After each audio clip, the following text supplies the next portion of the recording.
సర్దార్ సర్వాయి పాపన్న గౌడ్కి రాజ్యాధికారంలోకి రావాలనే కాంక్ష, రాజ్యకాంక్ష, ఒక బహుజనుడు పరిపాలన చేయాలనేటువంటి కాంక్ష ఎందుకు వచ్చింది? తాళ్ళెక్కితే ఏమొస్తుంది? ఇలా అనేక వృత్తులున్నాయి. గీతా, నేత, మత్స్య, రజక బానిసలుగా బతుకుతున్నాము, వృత్తులు చేసుకుంటున్నాం. ఈ వృత్తులలోనే ఉండాలంటున్నారు చాలామంది మనుధర్మశాస్త్రంలాలు. ఏ వృత్తి ఆ వృత్తే చేయమంటున్నారు.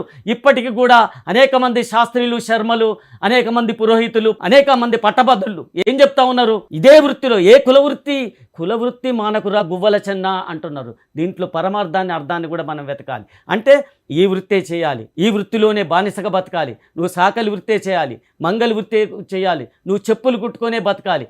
ఇది అంటే 5 వేలు సమానంగా ఉన్నాయా? ఇట్లా మనను అంటే అక్కడే ఉంచే ప్రయత్నం చేస్తా ఉన్నారు. విజ్ఞానం మనకు అందని పరిస్థితికి తీసుకొస్తే మీరు చెప్పేది అంటే మనం రాజ్యమేలో బ్రాహ్మణ, క్షత్రియ, వైశ్య, శూద్ర అనేది ఏ విధంగానైతే వర్ణాలు ఉన్నాయో అందులోనే ఉంచాలనుకుంటున్నారు. ఎస్, మనం శూద్రులుగానే ఉండాలి, అట్టడుగు పాదాల కిందనే ఉండాలి. పై వాళ్ళకి ఎప్పుడు కూడా మనం పూజలు చేయాలి, సేవలు చేయాలి అనే కోణంలోనే ఉండాలి. అది కాదు. అందుకోసమే సర్దార్ సర్వాయి పాపన్న కొడితే గోల్కొండ కొట్టాళ్ళు ఎక్కితే ఏమొస్తుంది, ఈదులు గీస్తే ఏమొస్తుంది, మొనగాడు చట్టం వచ్చునా పాలేగాడు చట్టం వస్తుంది అన్న ఆ రోజుల్లో అంత గొప్పవాడు. పాపన్న నిర్మించినటువంటి కోటలు ఏమిటి? ఆయన సర్వాయిపేట మొట్టమొదట నిర్మించింది, మట్టి గోడతో నిర్మించింది సర్వాయిపేట. ఆయన ఆ కోట నిర్మించడానికి కావాల్సిన డబ్బులు కూడా ఎక్కడి, ఏం కథ, తను రాజ్యం వెళ్ళాలి, రాజ్యాకాంక్ష ఉంది, కానీ డబ్బులు. తర్వాత కళ్ళు గీస్తూనే మొట్టమొదట కళ్ళు గీస్తూ కళ్ళు అమ్ముకుంటూ ఉంటుంటే ఒక సైన్యం ఊరిని దోపిడీ చేసి ఊర్లో బలవంతంగా పన్నులు వసూలు చేసి గుర్రాల మీద ఆ పన్నులన్నీ తీసుకొని పోతుంటే వచ్చి కళ్ళు దాగి అరే పాపన్న, పాపడు అనేది అందరు ఎవరు కూడా ఆడ కులవృత్తుల్లో అన్నింటిని పేరు పెట్టి పిలిచే వాళ్ళు ఎవరు కాదు.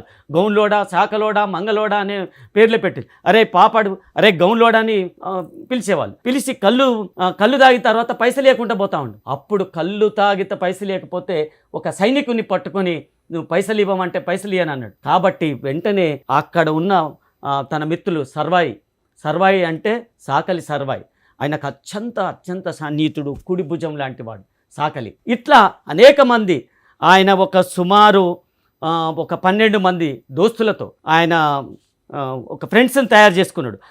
వాళ్ళ పేరు కూడా మీకు తర్వాత నేను వివరిస్తాను. వాళ్ళందరూ కలిసి ఆయనను 12 మంది ఆ సైనికుని చంపేస్తారు. పాపన మొదగాలు కత్తి దూసి చంపేస్తాడు. చంపేసిన తర్వాత వెంటనే పెద్ద ఎత్తున మరి ఏం చేయాలి, డబ్బులు మరి అప్పటి నుంచి తప్పించుకొని తను రహస్య జీవితంలోకి వెళ్ళిపోతాడు. రహస్య జీవితంలోకి వెళ్ళిపోయిన మరుక్షణమే డబ్బులు కావాలి. వెంటనే ఏం చేయాలి, అమ్మని అడిగితే అమ్మ ఇచ్చే పరిస్థితి లేదు, మనకు రాజ్యం వద్దు, రాజొద్దు, నువ్వు నీ కన్న కళలు కరెక్ట్ కావు, నువ్వు నాకు దూరం అవుతావు అనే ఒక భయంతో కూడా ఆమె ఉంది. అటువంటి పరిస్థితుల్లో ఆ తల్లి దగ్గర కొన్ని నగలు, నట్రం, దాచుకున్న డబ్బులు ఉంటే అవి దోసుకొని పోయి సైన్యాన్ని నిర్మించే పనిలో. తర్వాత ఏదేమైనా శత్రు దుర్భేద్యమైన కోటలు ఉండాలి. ఒక రాజును కొట్టాలంటే ఆ రాజు వచ్చే సైన్యాన్ని దాచుకునే ఒక కోటలు ఉండాలి. అవి కూడా శత్రు దుర్భేద్యమైన కోటలు ఉండాలి. కాబట్టి మొట్టమొదట సర్వాయిపేటలో ఒక కోటను నిర్మించిండు. అది మట్టి కోట. ఆ మట్టి కోట సర్వాయిపేట నిర్మించడంతో అప్పటికే రుస్తుం దిల్ఖాన్ సంబంధించిన సైన్యం, కాసిం ఖాన్కి సంబంధించిన సైన్యం వచ్చేసి దాడి చేయడంతో ఆ దాడిలో కుడి భుజమైన మన సర్వాన్న చనిపోతాడు. ఆ దాడిలో మొట్టమొదటి తొలి వీరుడు, తొలి హైండ్ సర్వాన్న. అందుకోసం ఈయనకు సర్వాయి అనే పేరు రావటానికి కూడా తల్లి సర్వమ్మ ఒకటి. తర్వాత తన సైన్యాధీక్షుడు సర్వయ్య, ఆయన కూడా సాకలతను, ఆయన కూడా కుడిభుజం లాంటి వాడు, నాకు తొలి వీరుడు అనే ఆ పేరులో పాపన్నకు బదులు సర్వాయి పాపన్న అని రావడం అనేది కూడా జరిగింది. ఇటు తల్లి, ఇటు మిత్రుడు కలిపి 2 సర్వాయి పాపన్న అనే పేరు రావడం. అందుకోసం అయితే స్త్రీ పక్షపాతి సార్, మొట్టమొదటి నుంచి కూడా స్త్రీ పక్షపాతి. సనాతన ధర్మము సంబంధించిన విషయాలు ఎక్కడ గౌన్లోళ్ళంటే కళ్ళు తాగొద్దు, గౌన్లోళ్ళంటే నీసు ముట్టొద్దు, గౌన్లోళ్ళంటే నిత్యం పూజారులు ఉండాలి, వాళ్ళకంత నిరంతరం లింగాలు, కుండకు లింగం, మోకుకు లింగం, ప్రతి దానికి లింగం, ఎక్కడ కూడా పూజ లేకుండా ఏ పని చేయదు. అటువంటి వాటన్నింటి తొలిసారిగా సాంప్రదాయాలను ధిక్కరించిన వీరుడు సర్వాయి పాపన్న. మనుధర్మాన్ని ధిక్కరించిన వాడు సర్వాయి పాపన్న. గుడులు, పూజారులను ధిక్కరించిన వాడు, బ్రాహ్మణులను ధిక్కరించిన వాడు సర్దార్ సర్వాయి పాపన్న. మొట్టమొదటి నుంచి కూడా తిరుగుబాటు తత్వంతో ఉన్నాడు.